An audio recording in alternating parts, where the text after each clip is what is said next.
forward. But Dignitas, they won all their games in the first half of the split except for 2. They lost 2 games first half of the split. Yep. Second half of the split, they've only won 2 games. And those were top half teams at the time as well, CLG and Gravity. So good losses to have, if you could say that. But they have beaten top teams before. So Absolutely. Dignitas are looking to get their first split magic back in time for playoffs so that they can actually pull out some victories here.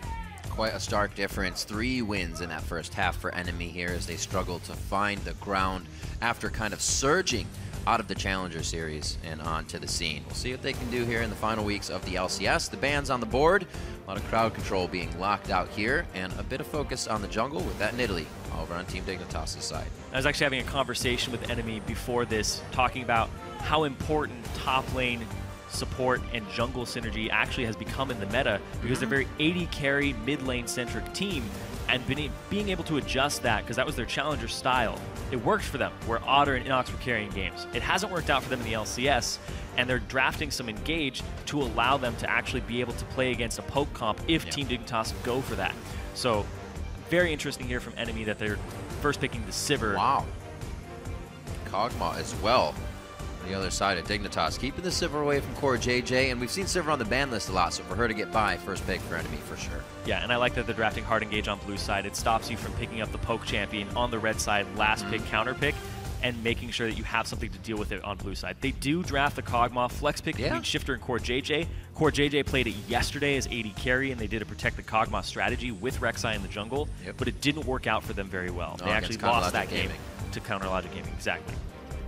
But it looks like almost the same composition so far from Team Dignitas. Yep, the Kog'Maw and the Rek'Sai are there, kind of using that flexibility, as you said. We'll see if NME falls for it. They may just go with a few picks that don't show too much of their own hand themselves. Trashy doesn't really have to take a jungler here, but could also, to, like I said, not show anything and keep it easy. No real priority picks that they have to go toward just yet. Echo in the jungle, haven't seen him for a few weeks here. He is going to get picked up. May still be a flex coming in now for NME's side. It could be a mid lane Echo. That's almost 2 flex picked up, Nautilus and Echo. Well, Flares has played it top. Nautilus has been played body drop middle, or body drop support body middle. Drop bottom. We've seen the Echo go to Inox and Trashy both. Exactly. Actually, we've only seen Inox play it. He played it against Teammate in week 3. And the Tom Kench hover. Kench off the bench for the NALCS. Doesn't look like it just yet. Yeah, they're going back and forth. What was it when the week that Broken Shard came in? I mentioned before, I went up to do an interview, I believe, with Shifter on stage, and I heard Broken Shard saying to Kiwi Kid, when you played Thresh that game, you had controlled the game. I want you to play like that every time. So they go ahead and revert back to Thresh. Actually, I've played it 3 out of 4 times if they lock this in the last 4 games. Are they going to go? They are going to go with Gamsu's top Jarvan again. This is a champion that he has seen success with, but the last time he played it was versus Cloud9, and he went 0-4 on it. It's a very hit-or-miss champion.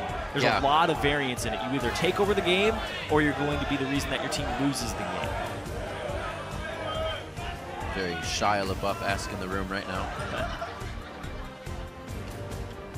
It was available yesterday. It was, yes. But I don't know if they said tomorrow. They said tomorrow yesterday, right? Yep.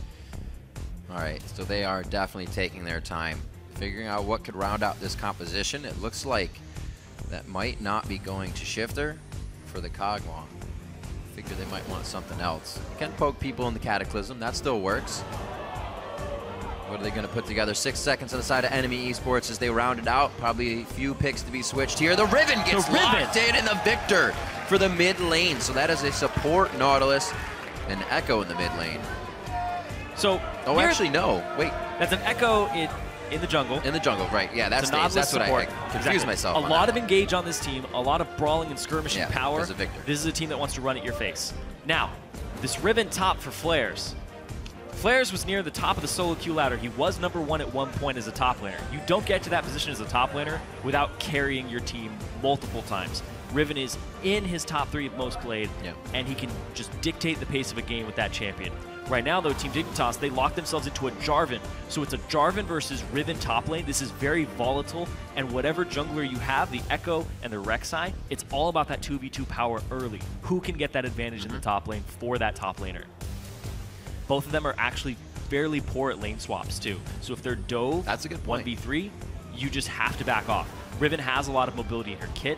It's true, but her CSing is very difficult in that type of situation. These are two top laners that the duos are probably going to try and find each other on this one, so the top laner is going to have a nice time to farm. Going around the jungle isn't too bad, but getting these guys nice and beefy in their own lanes would be nice. Way better. Which is it? They have till 20 seconds. For those who don't know, 20 seconds on the timer is the last you can swap. This gives both teams time to adjust and figure out how they want to play against their lane. Shifter's sitting on Ghost, though, so that gives me... Right. It tips me off that it's probably the Kog'Maw. It could go back. Are they going to play the mind games? They're going to play it. Haven't seen Watch this those too much. hands. Watch. They're going to click. Watch it. Click. Their hands Who's are clicking? still on it. Who's got it? Core JJ is rolling the mouse ball. 20 seconds. That's it. They're locked in. They're locked in. All right. So he keeps it. Shifter is on Ezreal in the mid lane. Core JJ once again takes Kog'Maw to the AD carry position, and we are about to kick off the final day of the regular season for the North American Summer Split. And it's going to be with NME versus Dignitas. Yesterday, Cyrene was an absolutely crazy day. A final bow from these gentlemen as they walk off hand in hand and leave their teams to it. As I was saying, a crazy day yesterday, Cyrene. So many games changed the way that first place was now tied for so many. And we thought that TDK wouldn't get their win. It's crazy. It's going to be amazing today as well. Start sharing your predictions for this first match. Tweet NME win or hashtag DigWin, and we'll check in throughout the game to see how you're calling it. A lot of ties for first place right now. A lot of people jockeying for position. Enemy still having to play and remember to get themselves back in, but are going to do what they can here to get the win.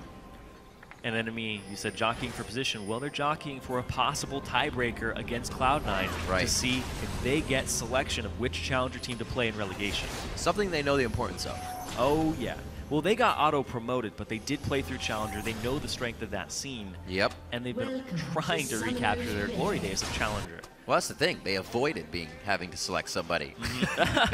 They know the importance of not having to be in that situation. See what Dignitas does here in the beginning. We heard from Otter just previously that the aggression changes from Dignitas from Scrim to LCS stage. Sure, it does with most teams, but it seems to be throwing NME off still. We'll see how they take to it in the early game. And NME's early game that you just brought up, they have the worst early game in terms of gold at 10 and gold at 20 that for difference every so big. team in the North American LCS. When I got to talk to Inox, that's what they've been focusing on this past week.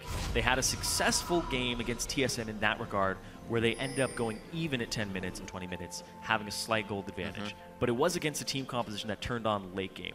And this is an Ezreal mid, it's a Kog'Maw. You can't sit on your hands against this team, or they're going to become poke monsters. Right.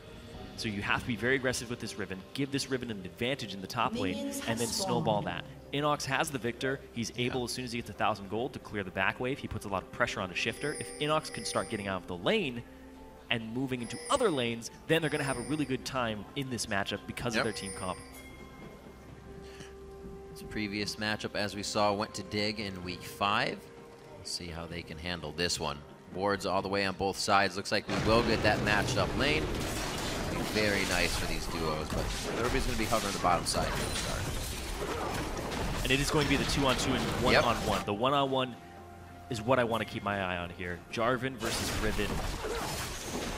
That tiny edge, if they get gifted some attention and resources in the top lane, can dictate the pace of the game. These are both top laners that have burst potential if they get slightly ahead. Even if they're behind, there's outplay potential in that top lane too. Enjoy how this game pans out. Level 6 will be explosive, and the rest of the fighting phase. Enemy quite good at that. Give them a good grade in the fighting phase. They actually can get themselves into pretty good positioning, make things happen with some teleports. Right now, they're going to try to get themselves, like you said, through a weak early game, something they have been working on here. And so far in the laning phase, we meet up. Like you said, 2v2 in the bot, 1 in the top here, and this, the volatile lane to start off. A ward already for flares Kind of tells me he wants to be able to go aggressive while keeping that safety hat on to make sure Helios does not come in for help on Gamsu.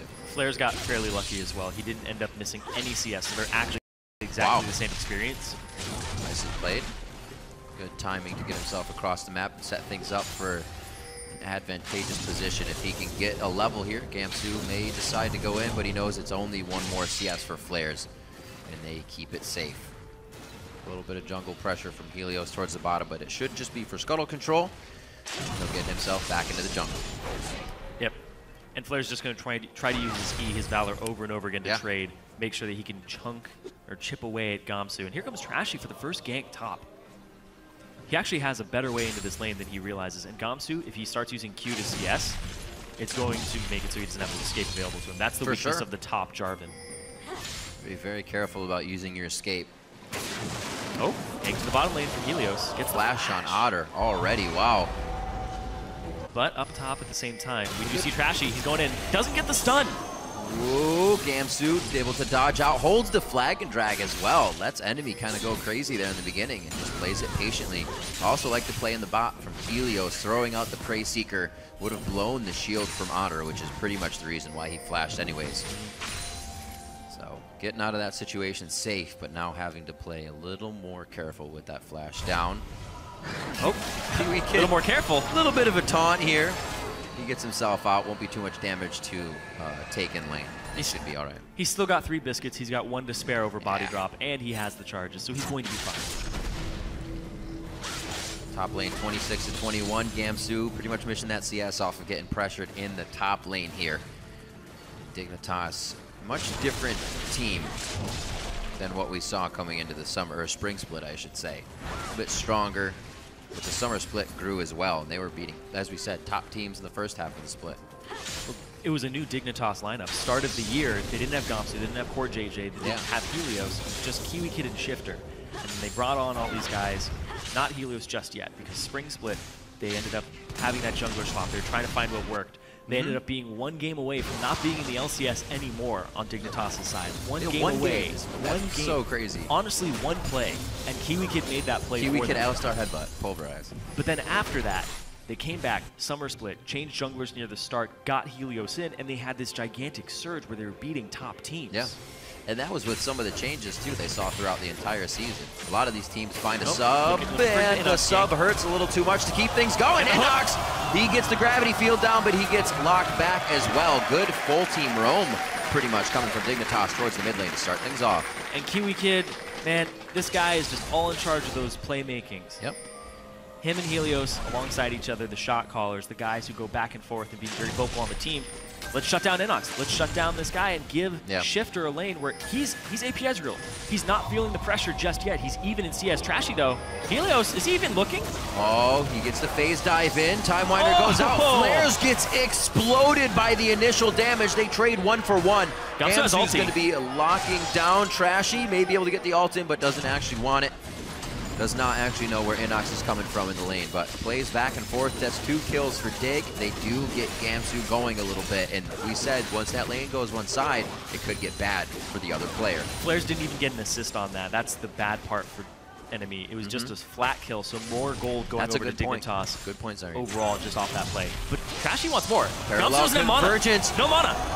Should be able to see that, but good call. No mana, no flag and drag. Trashy stays for the kill, and he was setting that up for a few seconds there. That was big because Flares ends up getting a free wave by himself. If Gamsu is pressured to use his TP to the top lane and doesn't want to miss out on that CS, like I said, very volatile top lane. It goes back and forth, it waxes and wanes. We're seeing that jungle attention immediately to the top lane for that exact reason.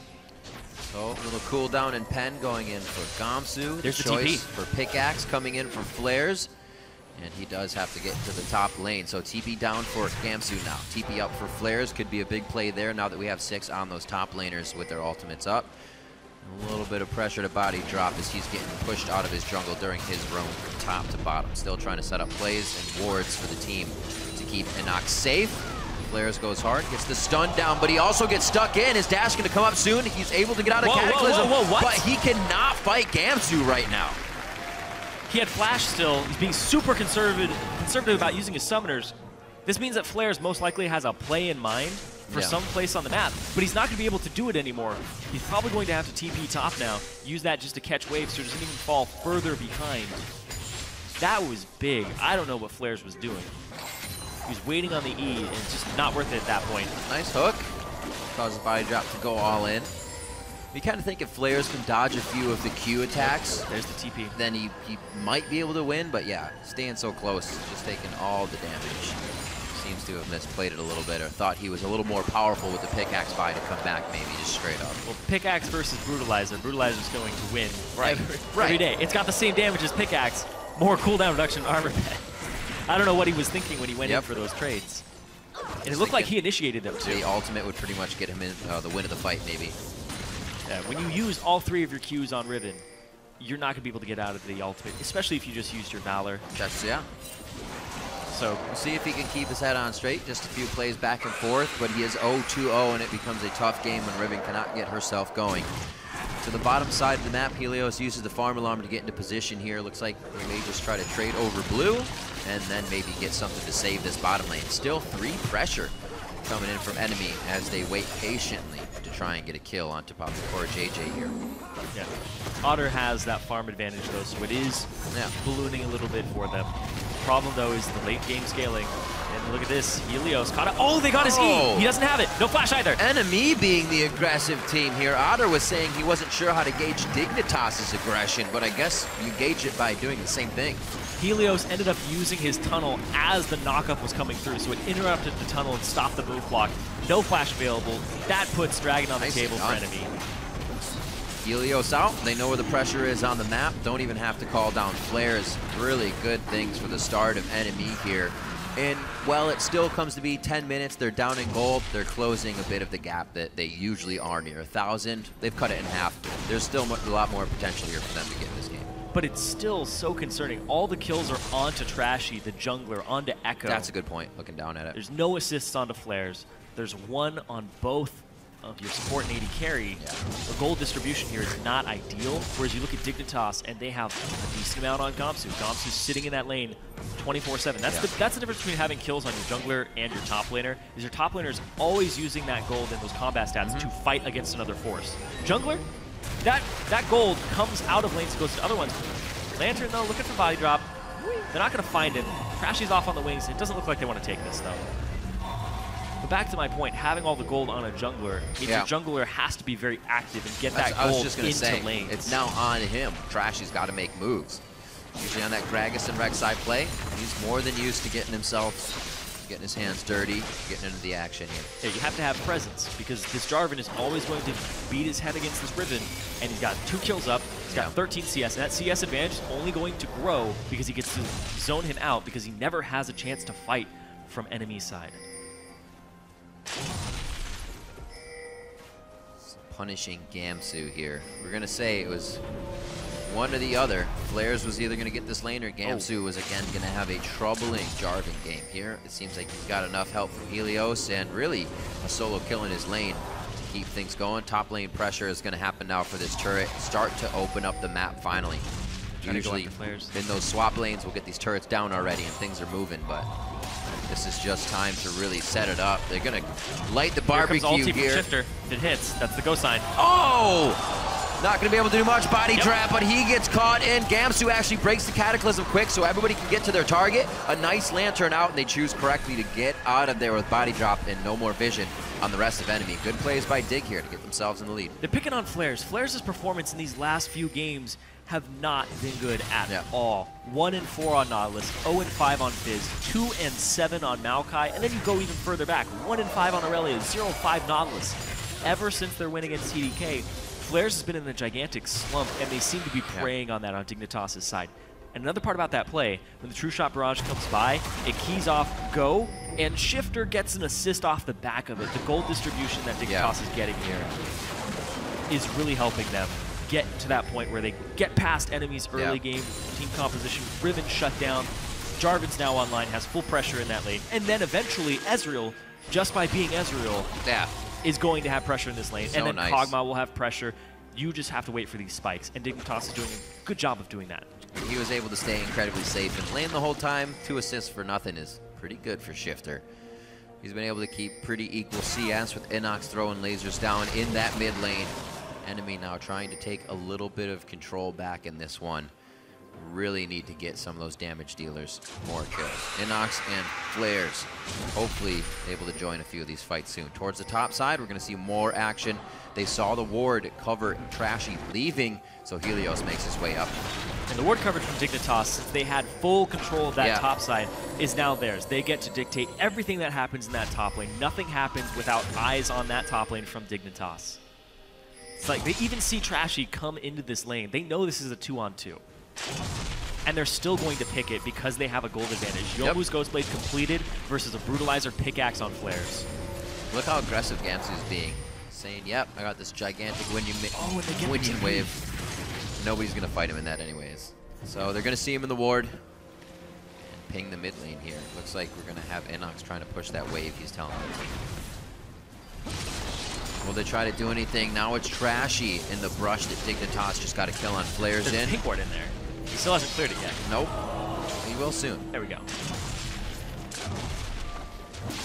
Finally cleared the pink ward. Helios playing babysitter to his fed top laner, making sure they don't shut him down.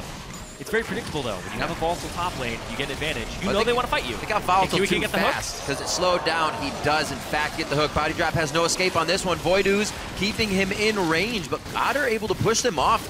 Should have kept going forward, but Core JJ was out of mana. Oh. The flash flame from Kiwi Kid. Turnaround. Core JJ's out of mana here. This could actually be pretty bad. A nice boomerang coming back across. The minion wave meets.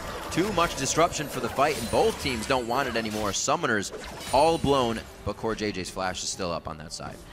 And that ward that was placed in that bottom side rush is actually a big problem, the one that just got pinged.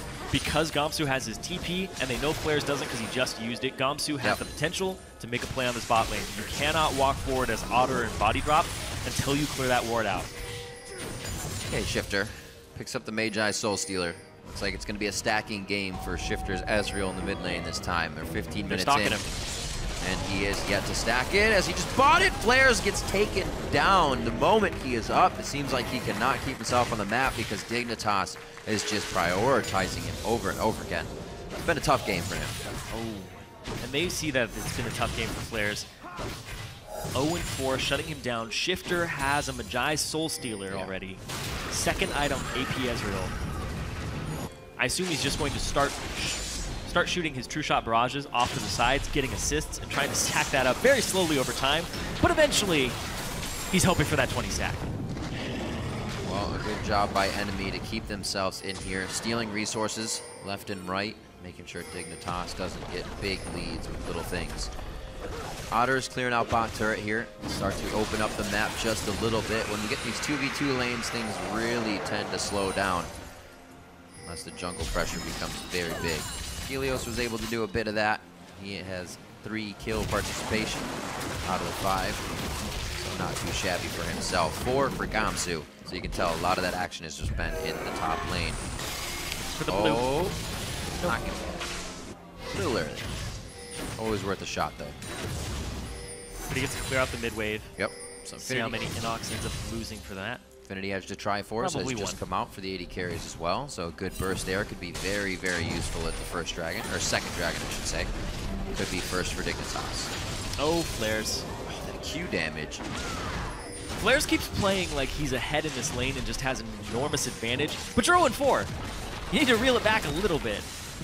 You have as many deaths as the enemy top laner has kill participation, so you almost have to play like that sometimes. Yeah, you might have wanted to play like that a little while earlier before that.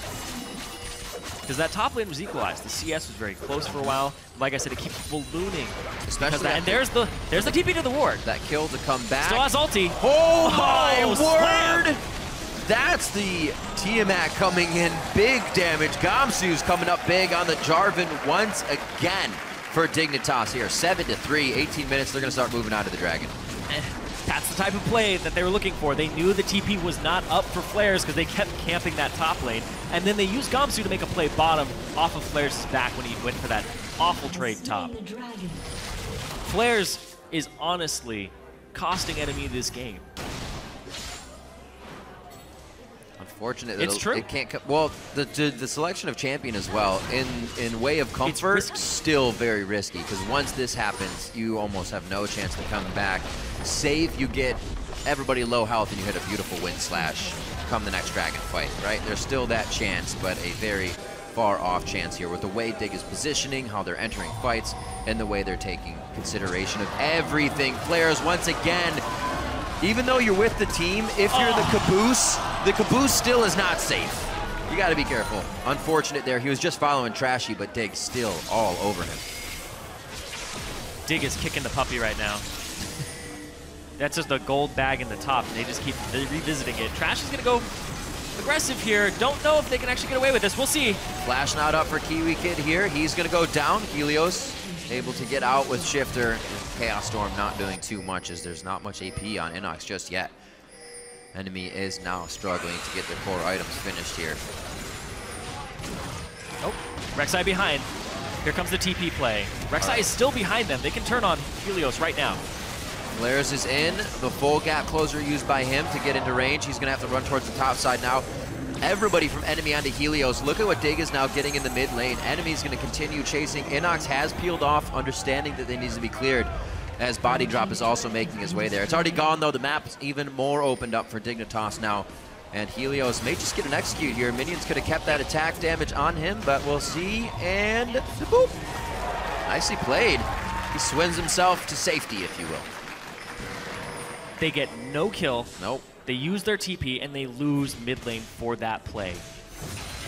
Enemy get nothing out of it. They lose pressure, and they lose a turret. Dignitas are just playing way more calculated this game. Yeah. It is still rather strange. But Gamsu, when his Jarvan gets snowballing, he's going to take over the game. When they first had that large kick in their first half of the season, he had a 6-4 and 12 Jarvan game. That enormous fight in the mid lane that happened where he got rolling. This just happened in the laning phase. Now he gets the snowball out of the laning phase off of the help of Helios and his team. He was playing crazy in the beginning. Just looking back at some of the stats, 11-0-10, that Hecarim game versus Impulse in week 4. His Gnar games where he set up Shifter for the pentakill. Body Drop getting caught out now. What would you ever think that they're just chilling there when nobody's pushing the top lane? No. Probably not. Probably not. But they get Body Drop for it, and Gamsu is just hitting everything in his Jarvan combos, from Qs to flags and the Cataclysms in the right spot. Any of that misses, and somebody's going to walk away, right? That combo will zero somebody out, but he's been nailing every bit of it. He's got ridiculous damage at this point. He's at 250 AD, and his Q does about 450. Last Whisper, Yomu's, Tiamat. Oh, man. Yeah. Even just flat base damage. 450 versus Otter's HP pool of 1,400. You chain all his abilities together, you get an auto in there with his passive and his R, which is doing about 600 damage already. Yeah. Otter doesn't stand a chance. You're already killing the next person halfway there. You've turned away from Riven already. Yeah, it depends on how many people you actually get your Shish Kebab Q. The Shish Kebab Q. I like it. See what he can serve up for the rest of the team. Across the board, everybody's been able to participate for Dig. A little bit of action and extra money in the pocket here.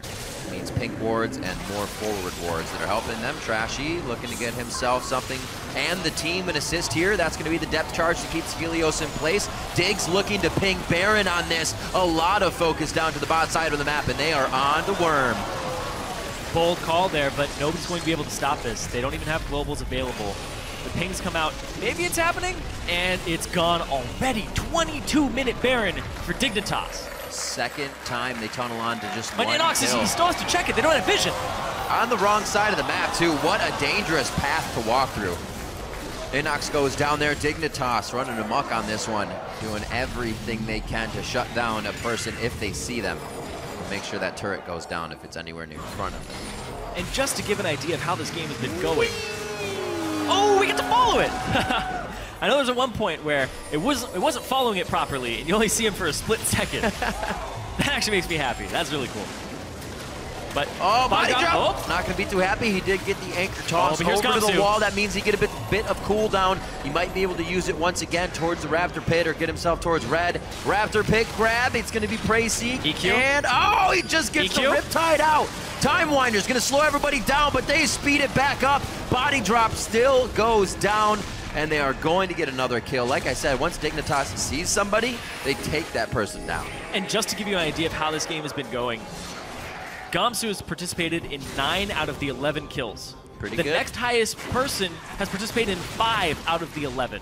Yeah. 4 less kills. Gamsu is all over the map, and once you got him snowballing, he's able to take over the lane, and then he spills that over to other lanes. It's the whole kind of avalanche effect from the top lane. It happens a lot more than not when you have Gamsu being the guy that gets ahead in the lead. He did it in his Rise games. We mentioned the Hecarim one earlier. His Gnar, where he teleported in to make sure they had a good fight with Shifter. Yeah. He's really on point with getting where the team's going to be fighting. No, not on point. Out of position, no. Oh, deleted. Down, Trashy goes in, thinking the team has a bit of an advantage here with the turret to fight on. A box for the re-engage completely shuts out enemy. And Shifter in a bad spot. Wind Slash kill does not go over to Flares, though. He only gets an assist on that. It goes over to Trashy, the guy who already has 4 kills. Unfortunate there. Flares flash in, he gets the stun down, but I don't know if it's going to be enough. Here's the TP from Gamsu. I wouldn't put it past him that he's going to fly through the turret, and he gets a crush down right onto Flares. That turret wasn't even there for him. Oh man, Gamsu, this is the guy that halfway through the split, when Dignitas had only lost 2 games in the first half, was in the conversation for being possibly the best top lane carry in North America. This is him looking back to form. Definitely puts the carry pants on, cooks for the team. He serves up the kills as well. Dragon goes down number 2 for Dig, number 3 of the game. So there is a stall towards the 5th one, but we'll take a look again here at this. Once Inox goes down, it seems enemy still wants to fight in some capacity, which usually should be turned off right away. Yeah, they're waiting for the flank, they're waiting for Otter to come up the gut, and he gets there with the ulti, but he really doesn't get to do anything in this fight. And meanwhile, Gamsu is shoving bottom, getting damage on this turret. Yeah, and before he TPs. And as soon as Flares goes for this play, Gamsu TPs in, and then he's able to turn around. This is his map. He's putting up Gamsu flags everywhere right now. Unfortunately, oh no, they did get that. I was going to say, oh man, not go to them, but they get it. Helios with the Zeke's Herald by. Very supportive jungler. Yeah, very supportive for a jungler indeed. It's very good in this interesting. team. It's very good in this team composition. Even when you think about it from a lifesteal perspective, Ezreal Q will apply on hit effects. So much free time for one member or another, especially even the AD carry to be here by himself. They have a bit of a defensive wall and champions on the way there, but he is just having a field day with turrets. Flares. Helios and Flares going 1v1 toe-to-toe, but Gamsu feels like he wants to jump in. Drops the Cataclysm right away. Price Seeker gets him. This is brutal. Dignitas, they're the team that's in 6th right now. They're the team that knows they're locked into that last playoff spot. Whoever ends up 3rd has to play this Dignitas that's looking like they're having a bit of a surge here at the end of the season. And that's what they're all about right now. They know they're locked into 6th. They're just playing to get their mojo back. Right.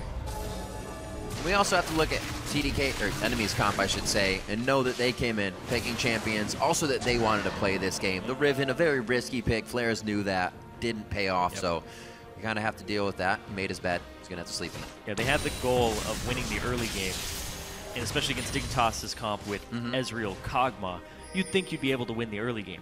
But it was all focused on that top lane, and it got out of control. And when this late game composition beats you early game, and they're already 10,000 gold up at 27 minutes. The top lane could have been a big what if for this game. Oh, Core JJ out of position though. They're going to walk straight up to him to get the passive shot on. Very well played by Body Drop. They had the Sivir ultimate to get in. So a few kills here and there. That is a shutdown. Not too many of those to be had. Dig still has a few kills that went their way, so their gold isn't too big to be rewarded over on the side of enemy for these kills just yet. Banner of Command builds up by Kiwi Kid, so now even more trouble and kind of multitasking on enemy's plate here to make sure their lanes are pushed up. Baron in 1 minute. I'm sure Dignitas is going to pressure NME into that fight, no doubt about it. They already have about 5 pick boards on that area. And when you have this type of gold lead this early on, you definitely want to pick that fight. Kog'Maw's online, double attack speed items. Yep. Shifter has his death cap completed. His Magi's is still at 5 stacks. Yeah. Hasn't gotten anything off of that. Got some assists, ended up dying. And this is the point in the game where you would see a Jarvan fall off in the top lane. But when you're 7-1-4, it's a very long time before you start falling off. So what's his consideration? Just more damage, doesn't get much out of lifesteal to go fully to Hydra, so he went the F-Sword? Well, the difference between the Hydra and the Tiamat is about 35 damage. Okay. So the BF Sword gives you 50, and he's just looking to blow people up on contact. Had the money, why not spend it? He doesn't even have boots. Boots don't give you damage. He just wants to burst. Well, he's got brown bags. He's essentially the person who dives in, weakens everybody, so that Shifter can blow them up with AoE spells, so that poor JJ can siege them from far. That's his role. Flares is all about the no boots. He's running around, getting his toes stepped on right now. Step on a rock? Yeah, you're done. Maybe there's a Lego piece somewhere. Oh, man. You're done. Oh, you tilted me. Who knows? Triggered me. Where are they going to go with this? Dignitas in such control of this game. What a dominating game one to start day 2 here. They definitely came to play and are really giving enemies some trouble. Live is the Baron, 1 minute on to Dragon, and this only gives Dignitas more opportunities to get into the fights they want. They see each other.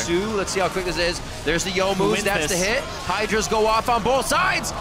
Wow, flashes right out. For a second, I couldn't tell if he was going to be able to get take him down. And whoever wins that bottom fight got Baron priority because their top laner's alive with TP. That's exactly why Gamsu wanted to pick that fight. Trashy, is he going to get hooked? What's going to happen? Hewitt doesn't try to go for it. A living artillery over the side. Kiwi Kid missing just on that hook. Ooh. Almost down to the entire team, which have made it a nice fight for Dignitas to follow through on. Maybe the hook. It does get body dropped. They actually dodge out of the gravity field. Nice moves by Helios and Kiwi Kid to not fully walk right into that. And they still have a chance to pursue this fight. Moving up. They have all the coverage behind them if they're to retreat, but I don't think that's even an option. They don't have to. Dignitas with the Baron buff. Shoving down mid lane, looking to get this turret. They're going to get it very quickly as soon as Gamsu gets a piece of it as well. Parallel convergence. Unfortunately, Trashy did not make it inside the circle. No stun, just slows. And they are backing off. Don't think it would have been too much of a fight. They're just deterring Dignitas from getting to the turret. Once again, though, the minion wave is all they need. A few more shots, and one's going to get it. The minion should be able to take it down. The fight's going to happen, though. Enemy don't have a turret to run under anymore. They left it as soon as it died, and Dignitas takes that into consideration. Still moving through with Baron minions. Otter uses the heal. Didn't have his spell shield up from just using it. Quite a long cooldown, and they take advantage of it. Dignitas, they're going to end the game at 31 minutes. If they were looking for their playoff mojo, they might be getting it here. They have this banner of commanded minion up. And it's got Baron buff. Enemy was able to take the previous game to 57 minutes. Not today, though. Dignitas was able to find a spot in the armor to just dive right in, get under the skin of enemy, and take them down. Dignitas in 31-26 takes down enemy. Dignitas lock into 6th place. Yep. If you are going to end this day in 3rd place, I'd be scared. At top of the table, tiebreaker just got a little more interesting because whoever drops out of that has to play this team. Nice, Kiwi. And enemy do not get their choice of who they play in relegation. Nope. What a ride for both teams. Like we said, Dignitas switching players in and out. A surge to start the split, only losing 2 games in the first 5. And then to drop 6 games on the back end. They lost 2 in the first half, then they had only won 2 before this victory in the second half. Crazy. Great play all around. Gamsu definitely stepping up here at the end of the season for the team. The ability to sort out jungling and management, not management, but coaching at the end as well to get them the authority that they needed to keep a straight head on for the end of the split. It's a bigger struggle than people think. When you lose your coach, the guy who had come on last split, started seeing a surge in your team, started dictating the play style, nurturing the players and what they wanted to grow in, and replacing that, it's a big adjustment period. And Broken Shard has stepped in and they've been able to come up with some compositions that seem well practiced. Absolutely. And they're not changing people's tendencies. Yep. They're letting Gamsu still play top carries. And if Broken Shard still continues to be the coach for this team in playoffs, it doesn't look like it's going to be that big of a hiccup from now to then. We can see communication for the team, discussing, you know, what went wrong, what went right, the things that happened in the early game. I think the 2v2 matchup in the lanes really helped Dignitas, a much more experienced team in the situation of roaming. And as soon as you have lanes matched up, if Core JJ's doing okay, Kiwi Kid was off. We saw that first kill on Inox in the mid lane. They instantly started to roam, instantly started to put wards down. It was Dignitas' game in that sense to start off in the 2v2. Yeah, the warding game was really good because Helios didn't have a Sightstone for a big portion of that early game. He ended up getting it fairly later, but they already had topside littered with wards. He didn't have Sightstone at that point, and he even got